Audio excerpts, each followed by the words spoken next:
तो hey guys, welcome back our YouTube channel. तो अभी मैंने जल्दी एक वीडियो बनाई थी complete chemistry most important questions वाला। तो बहुत सारे कमेंट्स आए थे कि भैया उसके सॉल्यूशन आप कब दोगे। तो ये यही वीडियो है कि अगर आप इस वीडियो को पूरा कर लेते हो तो मान के चलो कि आपके बहुत ज़्यादा क्वेश्चंस एक किसी वीडियो से फंसने वाले हैं ना। सारे क्वेश्चन इंपॉर्टेंट हैं। अगर आप वीडियो को थोड़ा सा देखोगे तो आपको आइडिया हो जाएगा कि अगर प्रीवियस ईयर क्वेश्चन लगा रहे होगे ना तुम, तो आइडिया हो जाएगा कि तुम इंपॉर्टेंट है कि नहीं है। तो चलो स्टार्ट करते हैं और पूरी ध्यान से वीडियो को देखना। सबसे पहला चैप्टर जो आपका आता है केमिस्ट्री का, वह है सोल्यूशन। तो सोल्यूशन से जो आपको क्वेश्चन पहला आपको प्रिपेयर करके ही जाना है वह है what is Raoult's law, how is it application to ideal and non ideal solution. तो यह क्वेश्चन आपसे कितने मार्क में पूछा गया था? 3 मार्क में पूछा गया था। सॉल्यूशन देखो, Raoult's law state that the partial vapour pressure of each volatile components in a solution is directly proportional to its mole fraction. यह पी ए क्या हो गया आपका? पार्शियल वेपर प्रेशर, जो कि डायरेक्टली प्रोपोर्शनल है किसके? काई ए। इसको क्या बोलते हैं हम? काई ए बोलते हैं। काई ए क्या होता है? यह होता है आपका मोल फ्रैक्शन। और यहाँ पे जो पी नोट ए दिख रहा है ना, यहाँ पे डायरेक्टली प्रोपोर्शनल का साइन रहा होगा, इसको हटा के यहाँ पे इन्होंने पी नोट ए नाम का कॉन्स्टेंट लगा दी। तो यह हो गया आपका क्या? स्टेटमेंट किसका? राउल्ट्स लॉ का। अब देख लो जहाँ पे सॉरी, जहाँ पे पी ए क्या है आपका? Partial vapour pressure. काई ए क्या है आपका? Mole fraction. पी नोट ए आपका क्या है? Vapour pressure of pure solvent. मैं यहाँ पे इसको लिख देता हूँ क्योंकि जो पी नोट ए है ना, यहाँ पे ध्यान देने वाली बात है। यह क्या आपका? वेपर प्रेशर किसका? ऑफ प्योर सॉल्वेंट का। Pure solvent. इतना अगर आप करोगे तो राउल्ट्स लॉ पूरा हो गया। लेकिन साथ में क्या लिखना है? How is it applicable to ideal and non ideal solution. तो सबसे पहले हम देखेंगे आइडियल सॉल्यूशन के बारे में। जो आइडियल सॉल्यूशन होता है वह ओबे करता है राउल्ट्स लॉ को। राउल्ट्स लॉ को क्या करता है? ओबे करता है। At all concentration and the temperature so no heat exchange. यहाँ पे कोई हीट का एक्सचेंज नहीं होता है। और volume change on mixing. Volume change होता है कब? जब हम मिक्सिंग करवाते हैं तब। एग्जाम्पल अगर आपको ध्यान देना होगा तो बेंजीन और टालुइन इसके एग्जाम्पल हैं किसके? आइडियल सॉल्यूशन के। क्लियर। और नॉन आइडियल सॉल्यूशन में क्या भाई बात करते हैं कि यहाँ पे डेविएट होता है from Raoult's law due to difference in molecular interaction. They show either positive, अगर पॉजिटिव भी होगा जिसको हम बोलते हैं क्या? Positive non ideal solution. और एक होता है निगेटिव। यहाँ पे आपको ध्यान क्या रखना है? ध्यान रखना है आपको इसके एग्जाम्पल। पॉजिटिव में आता है आपका एथेनॉल और वाटर, नेगेटिव में आता है एसीटोन और क्लोरोफॉर्म। अगर इतना करते हो तो आपको यहाँ पे 3 नंबर इतने में मिलेगा। आओ अगले क्वेश्चन पे। अगला क्वेश्चन इस चैप्टर का है, डिफाइन करना है आपको क्या? Want half factor. क्या डिफाइन करना है आपको? Want half factor. इसको हम स्मॉल आई से डिनोट करते हैं, स्मॉल आई से। एंड एक्सप्लेन करिए its application in abnormal molar mass. Question समझ आ गया आपको? वांट हाफ फैक्टर को डिफाइन करना है और उसको एक्सप्लेन करना है, उसके एप्लीकेशन को कहाँ पे? एबनॉर्मल मोलर मासेस के अंदर।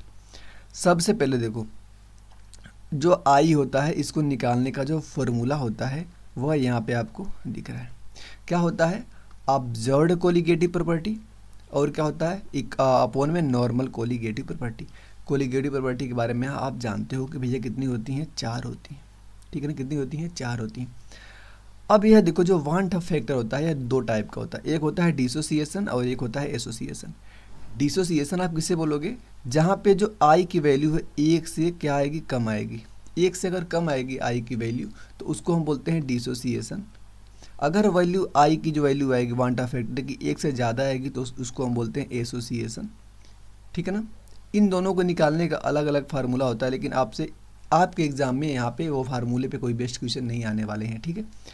अब देखो, अप्लीकेशन इन मोलर मास की बात में करें तो करेक्ट मोलर मास के कैलकुलेट करने का जो फॉर्मूला होता है वह होता है आपका कि abnormal molar mass equal to normal molar mass upon में आई।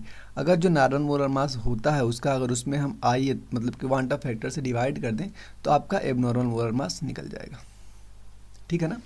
आओ अब अपने अगले क्वेश्चन पे। कैलकुलेट करना है द मोलरिटी ऑफ सॉल्यूशन जो कंटेन कर रहा है 5 ग्राम ऑफ NaOH कितने में? 250 ml सॉल्यूशन में। क्वेश्चन बहुत इजी है। क्या क्या आपको दे दिए? 5 ग्राम NaOH कितना? मतलब हमको मास दे दिए कितना? 5 ग्राम। तो हम यहाँ से मोल निकाल सकते हैं क्या? मोल बिल्कुल निकाल सकते हैं। मोल इक्वल टू होता है भैया मास अपॉन में मॉलिक्यूलर मास। तो यह बताओ कि इसका मास कितना हो गया।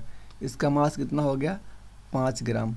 NaOH का अगर तुम मॉलिक्यूलर मास निकालोगे ना, NaOH का तुम मॉलिक्यूलर मास निकालोगे तो वह आएगा कितना, 40 आ जाएगा। तो जब 5 में 40 से भाग दोगे तो जो भी वैल्यू आएगी उसको, ये तुम्हारी क्या होगी, मोल होगी। क्या होगी तुम्हारी, मोल। निकाल लिया हमने कितना, 5/40, भाग देंगे तो आ जाएगा 0.125 मोल। ये हमने निकाल लिया मोल। लेकिन हमें निकालना है मोलरिटी। तो जो मोलरिटी का फॉर्मूला होता है ना, मोलरिटी का फॉर्मूला आपको यहाँ पे देखना है कि मोलरिटी इक्वल टू भैया होती है, मोलरिटी इक्वल टू होती है मोल ऑफ सॉल्यूट। क्या होती है, mole of solute present in 1 litre of solution. तो बोल सकते हो volume of solution, volume of solution. लेकिन सॉल्यूशन किस में होगा, यह होगा लीटर में। तो अब हमने मोल निकाल लिया कितना, 0.125। सॉल्यूशन दिया है क्या, वॉल्यूम दिया है हमें कितना, 250 ml। कितना दिया है, 250 ml। लेकिन हमें किस में लिखना है, लीटर में। तो 250 ml को जब हम लीटर में चेंज करेंगे तो इसके नीचे क्या करेंगे, 1000 से भाग देंगे। जब नीचे 1000 से डिवाइड करेंगे तो वो ऊपर आ जाएगा 1000। अब इसको हमें क्या करना है, सॉल्व करना है। 1 2 3 है ना, ऊपर भी 3 है, तो ऊपर हो गया 125, नीचे हो गया 250। काटोगे अगर इसको तो आपका सीधे मैं आंसर ही लिख दूंगा भाई, काट पीट के आंसर आ जाएगा तुम्हारा कितना, 0.5। ठीक है ना, 0.5। कैपिटल M का मतलब होता है मोलर। तो ऐसे आप निकालोगे मोलरिटी। पहले चैप्टर से इतनी ही इंपॉर्टेंट है। अब आओ अपने अगले चैप्टर पे। अगला चैप्टर का नाम है आपका क्या, इलेक्ट्रोकेमिस्ट्री। इलेक्ट्रोकेमिस्ट्री, ध्यान दो इलेक्ट्रोकेमिस्ट्री के क्वेश्चन को।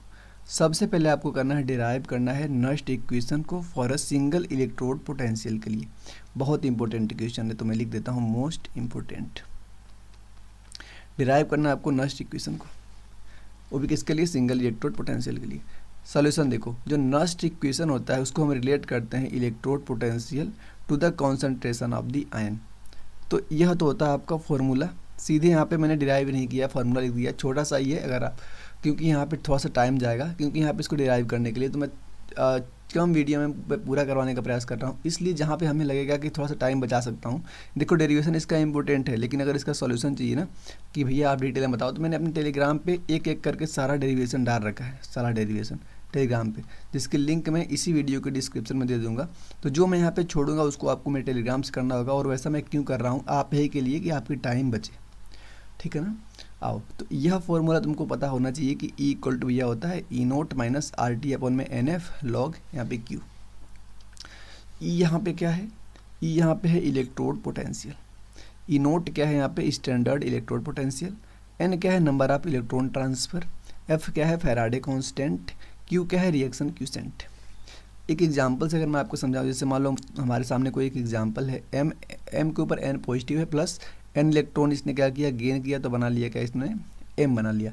तो अब यहाँ पे देखो E इक्वल टू हो गया E0 माइनस RT, कितना था 2.303 RT अपॉन में NF लॉग, यहाँ पे जो M N के ऊपर पॉजिटिव आएगा, नीचे M, मतलब कि यहाँ पे क्या लिखते हैं हम, प्रोडक्ट रिएक्टेंट अपॉन में प्रोडक्ट। ये हो गया रिएक्टेंट, ये हो गया आपका प्रोडक्ट। आगे आओ, दूसरा क्वेश्चन जो आपके सामने आ रहा है वह है व्हाट इज कोलराउस लॉ। बहुत इंपॉर्टेंट है, एक्सप्लेन करना है इसके सिग्निफिकेंट को। जो कोलराउस लॉ होता है पहले हम इसको देखते हैं, ठीक।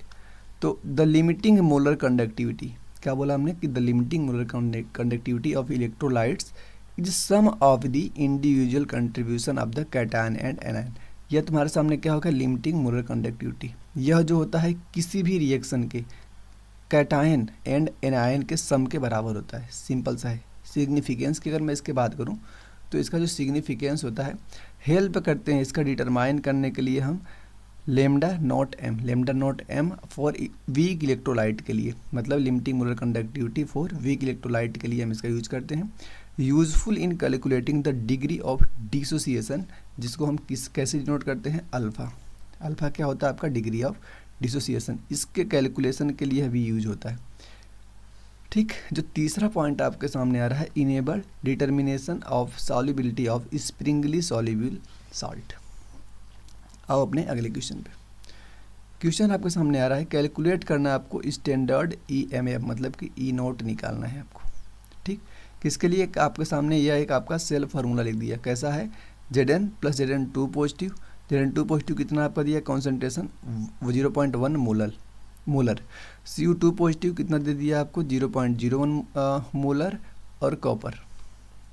तो सबसे पहले इसको लिखने का तरीका क्या होना चाहिए, कैसे इसको हम लिखते हैं, यह ज़्यादा इंपॉर्टेंट होना चाहिए, ठीक है ना। मतलब देखो इसके ऊपर 0 था, 0 से +2 पे जा रहा है, तो यहाँ पे हो रहा है ऑक्सीडेशन ना, यहाँ पे 2 था, 2 से 0 पा रहा है, मतलब रिड्यूस हो रहा है, ये हो रहा है आपका रिडक्शन। इतना आपको समझना था।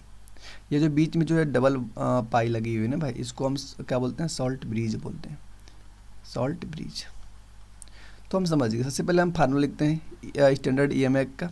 क्या होता है, E cell equal to E nought cell minus 0.0591 upon में एन लॉग क्यू। ये तो फार्मूला हम जानते हैं, ये फार्मूले को हम जानते हैं। लेकिन ई नोट सेल निकालने का भी तरीका हम जानते हैं भैया, ई कैथोड माइनस ई एनोड। अगर हम पहचान ले इसमें से कौन कैथोड है कौन एनोड है, तो हम क्या करेंगे, आराम से निकाल लेंगे। देखो यहाँ पे जो वैल्यू कम आ रही है 0.01 है, यहाँ पे 0.1 है, तो यह हमारे सामने रिडक्शन हो रहा है ना, मतलब यह कैथोड के ऊपर होता है और यह हमारा यहाँ पे क्या एनोड का होता है। हम जानते हैं कि लोन पढ़े होगे ना तुमने, लेफ्ट साइड क्या होता है ऑक्सीडेशन, ठीक ना, ऑक्सीडेशन। और यहाँ पे क्या होता है एनायन होता है, इसको बोलते हैं, और इसको हम क्या एनोड होता है यहाँ पे, और इसको क्या बोलते हैं क्या बोलते हैं निगेटिव बोलते हैं, ठीक है ना, निगेटिव बोलते हैं। तो ऑक्सीडेशन यहाँ पे हो रहा है तो ये लेफ्ट साइड जाएगा, लेफ्ट साइड जाएगा, लेफ्ट साइड एनोड होगा, तो मतलब कॉपर 2 पॉजिटिव प्लस, ये देखो हमारा एनोड वाला हो गया और ये हमारा हो गया कैथोड। सही बोला ना मैंने, ऑक्सीडेशन, ठीक है।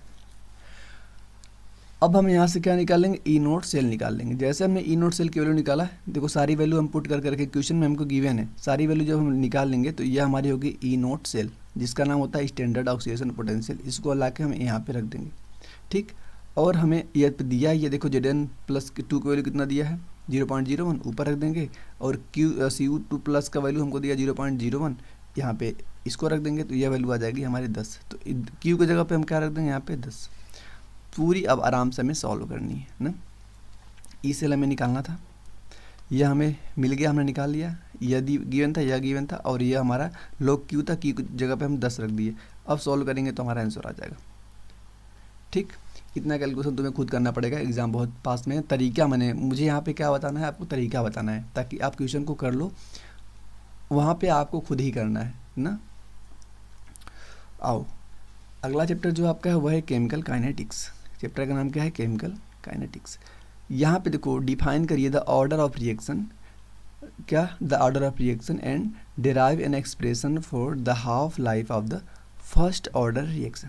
फर्स्ट ऑर्डर रिएक्शन, सबसे पहले ऑर्डर ऑफ रिएक्शन क्या होती है यह बताओ। ऑर्डर ऑफ रिएक्शन जो होती है, sum of the power of the concentration term in the rate law expression.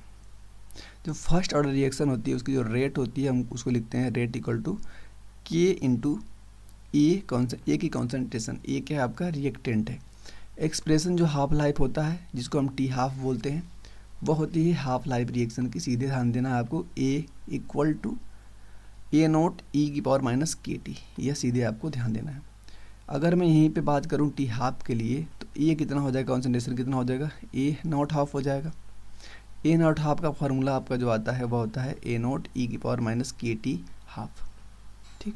तो जो आपका ए था यह क्या हो जाएगा, ए नॉट बाई 2 हो जाएगा, ठीक। और जो यहाँ पे टी था, यहाँ पे क्या रख दोगे तुम, टी बाई 2 रख दोगे। अगर मैं यहाँ पे डिवाइड करूँ दोनों में ए नोट से, तो हाफ की वैल्यू आ जाएगी। अगर मैं ए नोट से डिवाइड करूँ तो यहाँ पे 1/2 बचेगा, और यहाँ पे ए नोट कट जाएगा, तो 1/2 ई की पावर माइनस के टी हाफ बचेगा, ठीक। अगर मैं क्या करूँ, दोनों टाइप नेचुरल लॉग लूँ ना, क्या लूँ, एंटी लॉग या नेचुरल लॉग लूँ, तो यहाँ पे हमारा आता है टी हाफ इक्वल टू, सीधे ध्यान तो आपको यह देना है कि टी हाफ इक्वल टू होता है 0.9693 अपॉन में के ना, ध्यान आपको यह देना है। अगला क्वेश्चन आपके सामने आ रहा है कि डिफरेंशिएट करिए between the molecularity and the order of reaction. क्या बताना है, differentiate between the molecularity and order of reaction. तो मॉलिक्यूलरिटी जो आपकी होती है और ऑर्डर ऑफ रिएक्शन जो होता है, इसको आपको डिफरेंशिएट करना है। चलो इजीली कर लोगे। जो मॉलिक्यूलरिटी होती है वो रेफर करती है the number of reacting species in a single step reaction, और जो ऑर्डर ऑफ रिएक्शन होती है ना, सम होता है power of the concentration term rate law in the rate law. यह मोलिकुलरिटी ऑलवेज होल नंबर होती है, और जो ऑर्डर ऑफ रिएक्शन होती है फ्रैक्शन और जीरो भी हो सकती है।